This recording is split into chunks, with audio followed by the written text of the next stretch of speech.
নজর রাখবো পরবর্তী সংবাদে। ত্রিস্তরীয় পঞ্চায়েত নির্বাচনে আজ ছিল মনোনয়নপত্র প্রত্যাহারের শেষ দিন। এখনো পর্যন্ত যে খবর উঠে আসছে তাতে করে খোয়াইতে মনোনয়ন প্রত্যাহার করা হয়েছে। ইতিমধ্যেই নির্বাচনে আজকে প্রায় 11 জন প্রার্থী সিপিএম এর পঞ্চায়েতের নির্বাচন থেকে মনোনয়নপত্র তুলে নিলেন এবং পঞ্চায়েত সমিতিতে কংগ্রেস দলের একজন প্রার্থী মনোনয়নপত্র তুলে নেন বলে খবর। অন্যদিকে জেলা পরিষদ স্তরে দুজন প্রার্থী এআরও পরিমল মজুমদার ও অভিরাম দেববর্মার নিকট, একজন কংগ্রেস একজন সিপিএম, গত শনিবার ইতিমধ্যেই মনোনয়নপত্র তুলে নিয়েছেন।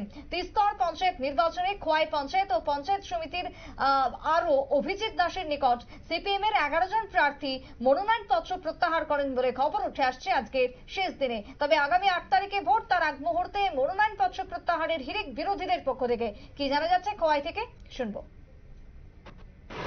আজকে খোয়াই ব্লকে মধ্যমুখী জিপি থেকে টোটাল 7 জন সিপিএম প্রার্থী এবং জাম্বুরা জিপি থেকে টোটাল 4 জন এবং পঞ্চায়েত সমিতির একটি সিট থেকে আইএনসির একজন মনোনয়নপত্র প্রত্যাহার করেছে। তারা যে মনোনয়ন শারীরিক অসুস্থতা এটি কংগ্রেসের কতজন করেছেন? কংগ্রেসের একজন, শুধু পঞ্চায়েত সমিতি। সিপিএম থেকে গ্রাম পঞ্চায়েতে 11 জন। আর শুধু মনোনয়ন প্রত্যাহারের শেষ দিন, এতটুকুই না?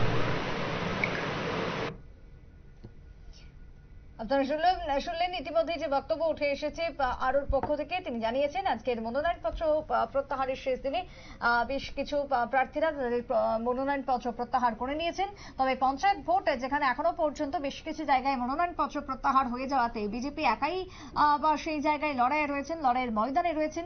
কিছু কিছু ক্ষেত্রে বিনা প্রতিদ্বন্দ্বিতাতেও জয়লাভ হতে পারে বলেও মনে করা হচ্ছে ইতিমধ্যে রাজনৈতিক মহলের কাছে।